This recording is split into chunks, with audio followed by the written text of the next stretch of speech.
Welcome at our webinar for the Slavery Memorial Year Subsidy Scheme. Today we will start with an introduction of our team. We will share key details about the increase in subsidy for the Subsidy Slavery Memorial Year, a presentation about the realization of the subsidy scheme, and we will introduce Randall Roseria from Baba Abokose. My name is Diana Bennett. I'm the extern coordinator for the subsidy scheme. Then we have Thomas Nijhuis. He's the intern coordinator for the subsidy scheme. And we have Faisal Lins as a subsidy advisor. Then we have Rochelle van Manen, she's the communication advisor, and Joyce van Hommerig, also the communication advisor at our team. As of per 1 November, we have an increase of the grants. And the key details about this is that it's a subsidy amount of 2 million and 40% of the subsidy is specifically reserved for projects taking place in Aruba, Curaçao, Bonaire, Saba, Statia, and Sint Maarten. The additional funding is available from the 1st of November 2023. All information and details about the subsidy application will be available on the Cultural Participation Fund website.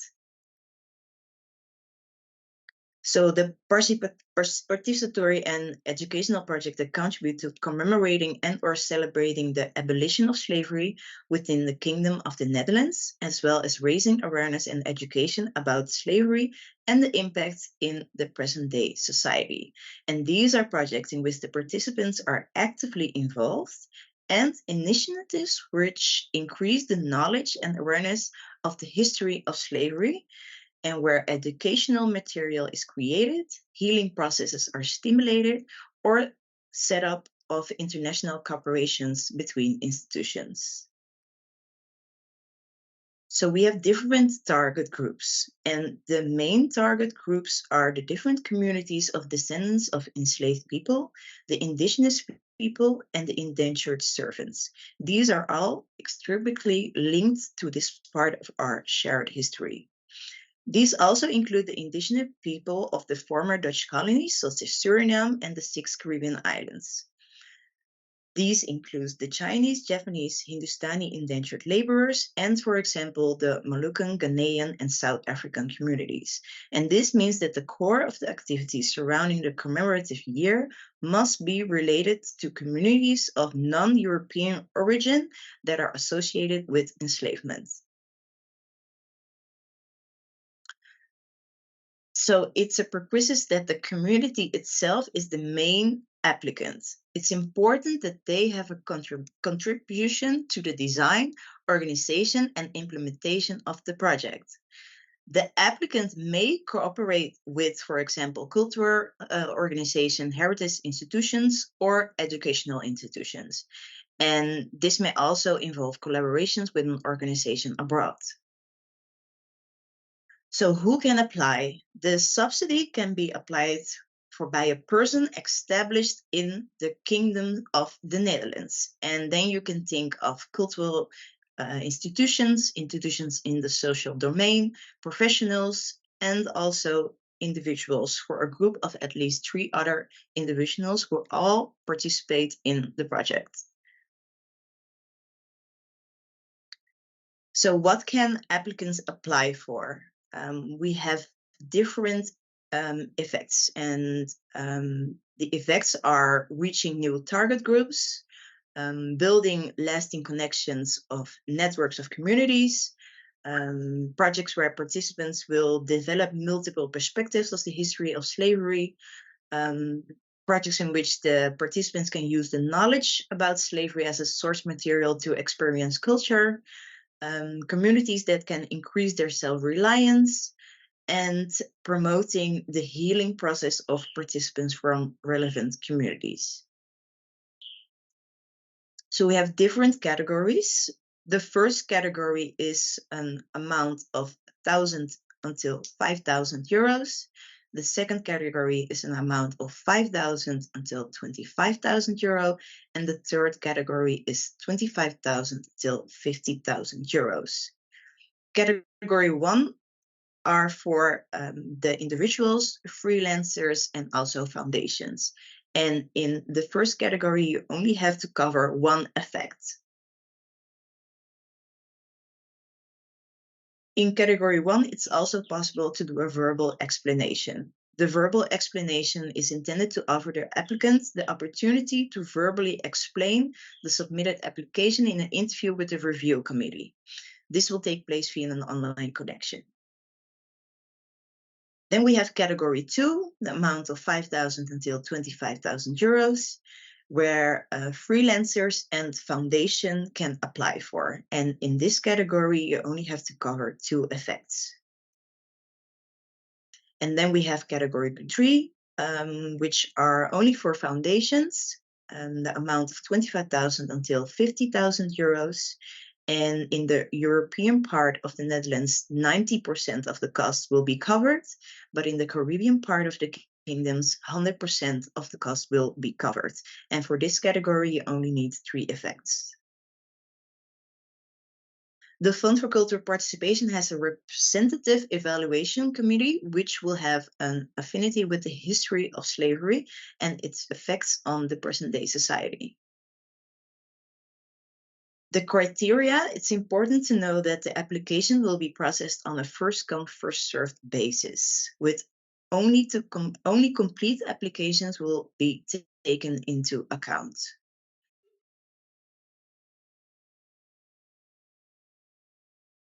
When does the grant open? The grant will reopen on the 1st of November at 1 o'clock, and it will close at the 1st of May 2024 at 5 o'clock. We have some frequently asked questions. The first is, can I ask for a grant from Suriname? It's possible to ask for a grant from Suriname, but it has to be in collaboration with an organization or a freelancer from the Netherlands. It's also possible to start a project in 2024 until the 1st of May, and then you have time until the 31st of December to execute the project. What does FCP mean with working from and with communities? It's important that the project is based on the communities and that it's also in collaboration with the communities.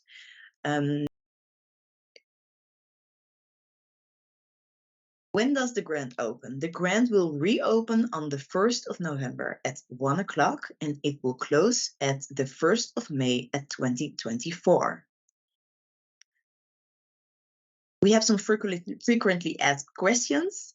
You can ask for a grant from Suriname in collaboration with a freelancer or an organization in the Netherlands. It's also possible to start a project in 2024. You have until the 1st of May 2024, and then you will have the time until the 31st of December to execute the project.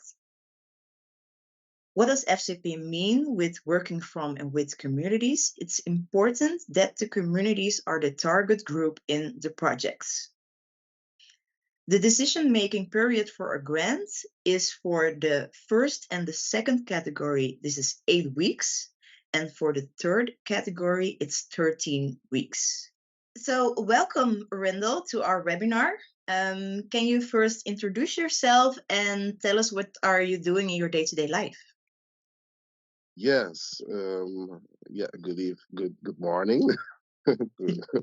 My name is Randall Rosalia. I am actually a scientific collaborator at the University of Curacao.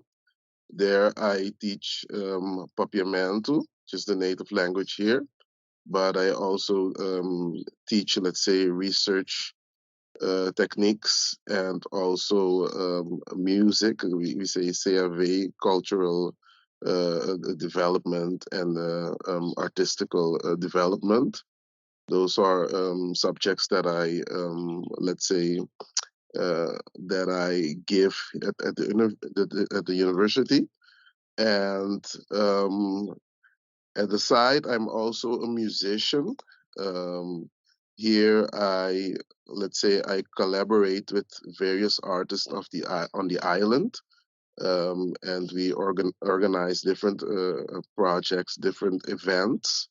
related to culture. Um, I also do a little bit of culture studies and things like that. So, um, and I also have my own practice as a let's say a holistic healer, hypnotherapist, and also um, I use music for healing and drum healing and things like in that aspect. And so um, I tend to approach the Curaçaoan culture in a as a healer, as a musician, and also as an educator. So that's actually the foundation, let's say, of how I operate here on the island Hey, in a nice. nutshell. That's beautiful. Yeah, thank you. And so you received a subsidy and you did a project in collaboration with Wintertime Curaçao. What did the project entail? Well, this was a wonderful project. It is about our, let's say, our slavery inheritance. So it's about how can we take the whole narrative of slavery and abolition of slavery, and also the repair. How do we call that? There is a specific name for that. The reparations, that whole narrative. How can we take that story and make something, approach it from another perspective? And so we collaborated on a project that entails bringing the strength of our culture and the clarity of the culture to empower people, let's say, of uh, um, people descendants of the slave trade, descendants of this whole narrative. How can we empower each other through the strength of tambour music, to the strength of sehu music, and to the strength of the different traditions that we have, different rituals that we have. For instance, bulabanda, which is a ritual of song and the laying of stones. They say montona, the laying of stones to create this power that would bring our ancestors back to the motherland. So um, in different parts of the world, they have this tradition, and it's called to fly away. So all these different elements of rhythm, song, and also the cultural aspects that are, let's say, the symbol of strength of the Yudikorso, of our ancestors, that was to be brought to light in this project, and also so that the participants could get acquainted with the strength and also the history and also the way of life of our ancestors. That it was not all sorrow, pain, anger, and a war, but it was also the beauty of creating art, the beauty of creating new narratives, the beauty of survival, the beauty of resiliency within our culture, our language, our rhythms, our dance. So that's basically the foundation of the project. So what it was based on, and in collaboration with Wintertime and Baba Wokose, we have developed this project, and I think it was quite a success. Yes. Nice. Yes. Thank you for the explanation. And how did you experience the process for applying for the grant? The process for applying for the grant, um, I thought it was very, let's say, straightforward, in the sense of we made like a sort of dossier, or how do we call it, the plan, and so it was clear. Um, uh, it was clear what we what we had to have in place to apply for the grant. I said the project plan and also the budget, the expenses, who all the people that we're going to collaborate with, um, who and how the intention of the project. So we like did a setup of all those things. That was about 2 months work maybe, and we also had um, an idea already about how we were to do the workshops, because it entailed workshops and presentations. So we made like a big project plan with all of those aspects of those documents, and we were, let's say, coached and by Wintertime because they had more experience, and so we made minor adjustments, and we sent this whole let's say document for approval and response. Well, the response time, though it's 2 months or 3 months or so, it's a specific amount of day. That was like, okay, is it going to go through?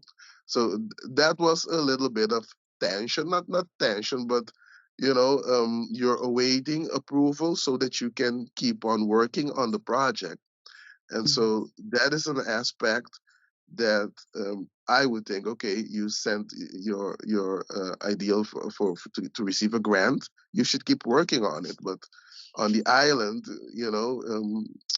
there is a mindset so that, okay, it needs to be approved so that we can uh, work and get it finished. But I believe that you should keep on working on that project, and so that when it is approved, that you can, that it would go easier. So that is for me a learning aspect of it. Yeah. Thank you for explaining that, because yeah, it in the third category it's 13 weeks that, yeah, you need to wait Yes, for the approval. Yeah. But yeah, you exactly. succeeded. So nice. Yes, Yeah. Yeah. yes, And are there any follow-up plans for the project? yes. Because this project we began in Deventer and Amsterdam, but it's the idea that we would go to other provinces, other parts of Netherlands, because uh, in different parts there are different, let's say, people from Curacao that migrated to Holland, but also people that need to get acquainted with the whole aspect of diaspora and uh, let's say the true nature of the Yugoslav or of the people that are descendants of the Caribbean, because these stories and these these genres, they are they are not, let's say, only part of Curacao or Aruba and Bonaire, but the whole Caribbean, or the entire scope of the diaspora has to do with the way these rhythms and languages, narratives were shaped. So it's very important that this knowledge is passed on to, let's say, other people that have to do with, let's say, the history of the whole slavery narrative. But in Curacao, also in December, we are going to have a few workshops also and presentations that are related to what we have done in Netherlands. So December, I think the 10th, the 17th, and also in the end year's celebration, we are going to organize something to let the people of the island get more acquainted with the strengths of the Sewu tradition and Tambu tradition, and also get to know the Bula Banda aspect of it, which is the more ritualistic aspects of our inheritance. So it is the idea that we would push this project forward to get more exposure, because that is something that I missed a little bit, because it was a short time.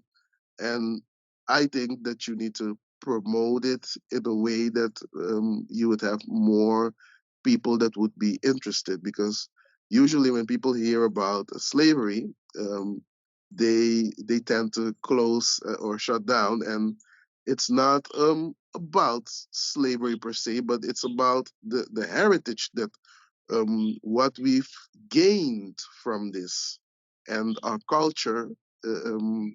It could not exist if this didn't happen like this. So we would not be we would not have let's say the richness of the tambu and the seu and all of that if it was not for this entire slave trade. So there are benefits to let's say what happened, and all the we usually focus on the cruelty, but we should focus also on the strength, and that's what it's about.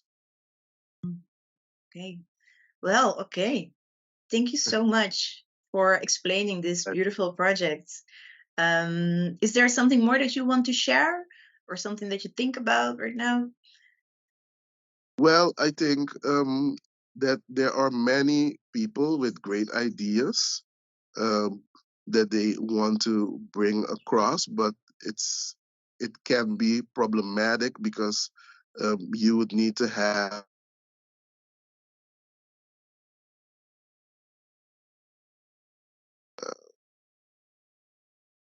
Yeah, yes we lost the some connection. Yeah, we're back. Yeah. uh, okay, yes. So for instance, there are people with great ideas, but usually they don't have the right people or the right backing, or the right connections so that they can get grants to do projects. And I think that this is a part which people need to be facilitated in one way or the other, um, or that's an aspect for me that I think is important, that people are informed of how they can get their projects to move, or how they can get their projects, how they can get grants for their projects, or um, let's say how they can collaborate with one another. Because I think that's a very important part for people to collaborate, and and have the possibility to create and develop their projects, their ideas. And I think that's here on the island, it tends to be something of a small group. So there are some people that can create those projects and that can ask for grants, but there are other people that don't know about how that whole process goes. Yeah, no, it's very good that you're telling us this, because this is also one of our goals, again, to do more presentations to people that are interested in asking for the grants, and that we can also help them how they have to do it and how they can collaborate, and how they have to write down the criteria and the effects for the grants. This yeah, thank you that you're pointing this out So, again, and how important it is. Yeah. yes, and also there are aspects as in contracts. Um, Mm. that's a part that in our project, for instance, Mm. um, I was very open-minded about it because I was very passionate about the message that we were going to bring through.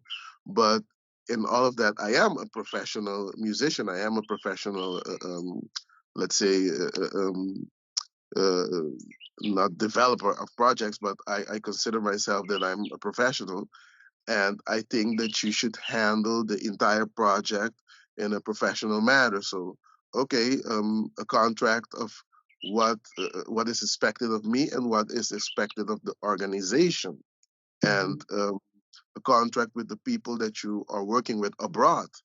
because there were many, for instance, mouth-to-mouth agreements. But when we got there, things were different. So people that were, for instance, had to take care of, let's say, promotion. They had other jobs to do, and it was okay. We had to look for someone else. So if you have contracts and if you have signed agreements, then people would need to do what the so people would need to follow through with the agreements, and some things like that are aspects that if an organization is new, they would need to have coaching, or they would need to have people help them to organize this part also. So to ensure that the project is it's solid, or that it's that you're safe. When we go Mhm. there as artists, you feel yes, these things are going to come to fruition because people know that they have to do this set in the contract, for instance. Yeah.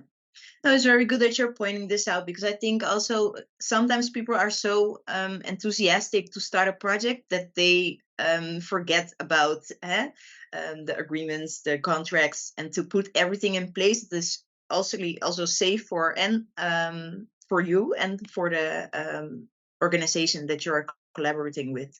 So yeah, So, yeah, yeah. Thank you. and also the transparency. Yeah, transparency is Yeah, very important towards the yeah, artists, towards all of the participants in such a project. yeah, yeah. Yes, Thank you for pointing these points out, and that people can stay alert on them. yes, Yeah. pleasure Okay. for Thank you so much for your time, and good luck with the development of the projects. And yeah, we will looking forward to see everything develop in the project. Thank you very much. Thank you. You're welcome. Okay. Pleasure. Okay. Okay, so thank you for your attention, and we are all looking forward to the beautiful projects.